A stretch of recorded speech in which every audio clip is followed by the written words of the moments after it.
बड़ी खबर प्रतापगढ़ से।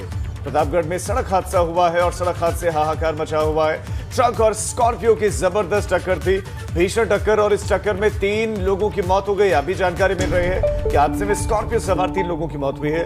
2 लोगों की हालत गंभीर बनी हुई है। इस वक्त की बड़ी खबर, स्कॉर्पियो कार में ये 5 लोग सवार थे, जिसमें से 3 लोगों की मौत हो गई। ड्राइवर को झपकी आई और झपकी आने की वजह से बड़ा हादसा हुआ, ऐसी आशंका है।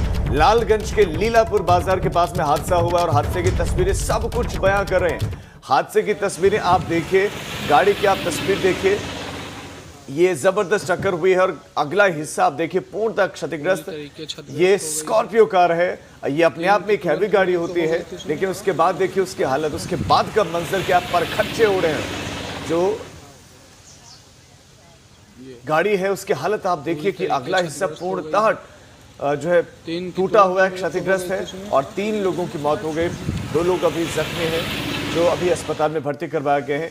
ये जबरदस्त टक्कर हुई स्कॉर्पियो गाड़ी की और ट्रक की, जबकि ट्रक को ज्यादा नुकसान नहीं हुआ है, लेकिन गाड़ी को बड़ा नुकसान। तुरंत ही मृत्यु हो गई थी इसमें। उधर जालौन में अनियंत्रित होकर खाई में एक रोडवेज बस जा गिरी। मैनपुर से महुआ की तरफ ये राट डिपो की बस थी जो कि जा रही थी, लेकिन रास्ते में ही ये बिजली के खंभे से टकराई और टकराकर खाई में गिर पड़ी। हादसे में 4 लोगों के घायल होने की खबर है। मौके पर पहुंची पुलिस ने घायलों को अस्पताल में भर्ती करवाया है और ये वो बस राट डिपो की बताई जा रही है जो क्षतिग्रस्त हो गई, खाई में जा गिरी है। एक खंभे से टकराई, बैलेंस बिगड़ा और उसके बाद खाई में पलट गई ये बस। गनीमत रही, हादसे में किसी की जान नहीं गई है, लेकिन 4 लोग उसमें घायल जरूर हुए हैं, जिन्हें पुलिस प्रशासन ने मौके पर पहुंचकर फौरन रेस्क्यू किया और हॉस्पिटल में भर्ती करवाया। तो 2 तस्वीरें हम आपको दिखा रहे हैं। एक तरफ स्कॉर्पियो के साथ हादसा हुआ है, इस एक्सीडेंट में जो कि प्रतापगढ़ में हुआ 3 लोगों की जान चली गई है, तो दूसरी तरफ जालौन में 4 लोग हादसे में घायल हुए हैं। एक अनियंत्रित बस जो थी वो खाई में पलट गई, जिसके कारण 4 लोग घायल हो गए। लेकिन दूसरी तरफ प्रतापगढ़ में इस एक्सीडेंट में 3 लोगों ने अपनी जान गंवा दी। कोरोना मरीजों की मजबूरी को मोटी कमाई का जरिया बनाने वालों पर अब लगातार कार्रवाई की जा रही है और इसी कड़ी में निजी अस्पतालों पर गाज गिरने भी शुरू हो गए। निजी अस्पतालों पर कार्रवाई की जा रही है और इसी कड़ी में कुछ अस्पतालों पर एफआईआर भी की गई।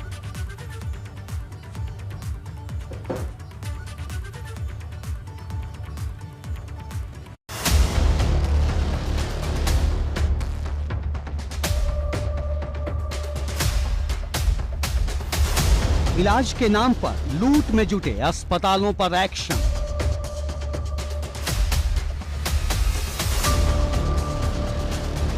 लखनऊ के 3 निजी अस्पतालों के खिलाफ एफआईआर।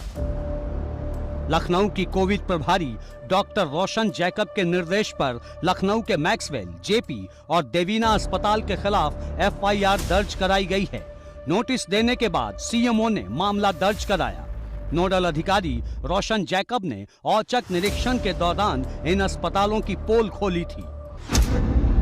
जेपी हॉस्पिटल पर तय कीमत से कई गुना ज्यादा रकम वसूलने के आरोप हैं। जिला प्रशासन से ऑक्सीजन मिलने के बावजूद मरीज से अलग से ये अस्पताल ऑक्सीजन की कीमत वसूल रहे थे। मैक्सवेल हॉस्पिटल ने मरीज को 2 दिन में 1,10,000 रुपए की दवा लिख दी थी। देवीना हॉस्पिटल में भी जांच में कई तरह की खामियां मिली जो नियमों के खिलाफ थी। एक तरफ तो पूरा देश और प्रदेश कोरोना की विभीषिका से जूझ रहा है, तो ऐसे में तमाम लोग हैं जो इस आपदा में भी अवसर बना रहे हैं। इनमें निजी अस्पताल भी शामिल हैं। प्रदेश के कई बड़े शहरों से ऐसी खबरें सामने आई जहां निजी अस्पताल मनमाना वसूली कर रहे हैं। सरकार ने जो रेट तय किए हैं उससे कहीं ज़्यादा लाखों रुपए मरीज और उनके परिजनों से वसूल रहे हैं। ये शिकायतें जब मुख्यमंत्री को मिली तो उन्होंने साफ तौर पर निर्देश दिया अधिकारियों को कि इस आपदा काल में जो निजी अस्पताल मरीजों से ओवर चार्जिंग कर रहे हैं उनके खिलाफ कठोरतम कार्रवाई की जाए। साफ तौर पर यह भी निर्देश दिया है कि ज़िलों में निजी अस्पतालों पर मॉनिटरिंग की जाए और उनकी रिपोर्ट यहाँ लखनऊ भी भेजी जाए। कार्रवाई और मुख्यमंत्री के निर्देश कहीं ना कहीं जो निजी अस्पताल मनमाना वसूली कर रहे हैं उन पर लगाम लगाने के लिए ये कार्रवाई एक संकेत है। कैमरा जितेंद्र के साथ अनुभव शुक्ला, गंगा, लखनऊ।